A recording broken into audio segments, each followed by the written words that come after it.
بریم هموم، بریم هموم. خب بالاخره آوردمش هموم، اونم با 1000 زور و 1000 زحمت. بریم که بشوریمت. خب اول یک تشت، اینم تشت، بعد طلا خانوم. خب من اینجا برسا. خب حالا دوشه آب بلند، آب گرم کنم.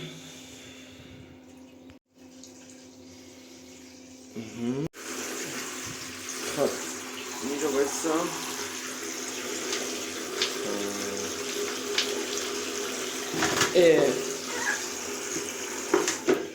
بیا بابا.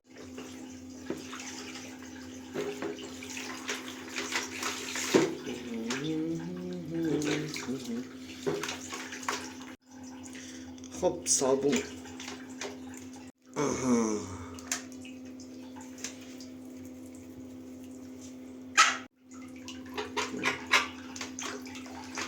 وایسا بابا، کاری ندارم، وایسا. چه کثیفی تو.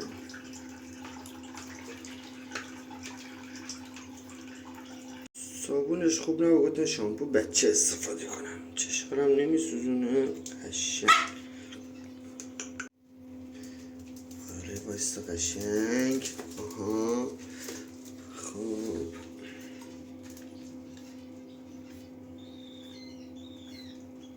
صورت ببینم. آره حالا بگیریم لیفش کنیم. پاش اول قشنگ شورم. چقدر کثیف بودی ای بابا. خب نترس، هوا تو دارم. تو چشت کف نره، به من چشت رو. آفرین. راسته که آبت بگیرم. من تمیز شدی. خب بذار خشکش کنم. سرتم همینطور. آفرین. چه سکسکه گرفتی؟ خوش بشی قشنگ. آفرین. رو موهاشو. یه سشوار لازم هست آموات. بذار سشوار رو بیارم. سشوار خراب بود، مجبور شدم تعمیرش کنم. ای بابا. خوبه باز درستش کردم. خب طلا خانوم به نظر شما موهاش نیاز به یک اصلاح نداره؟ چرا؟ خب این مخصوص شماهای هستن. یه لحظه. این بغلاشو بزنم که موی ریز. یه لحظه. خب موی ریز.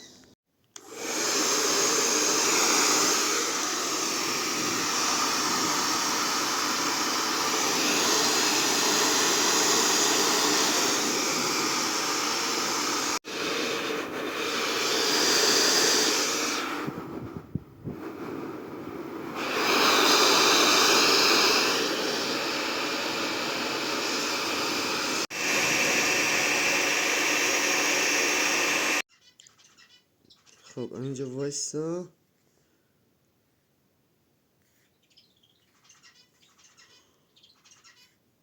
چشاش کو اصلا چشاش دیده نمیشه. ای بابا.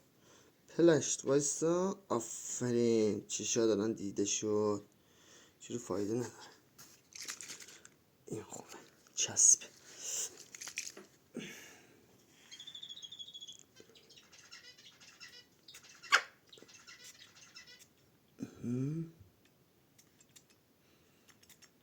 داره همه خوب شد.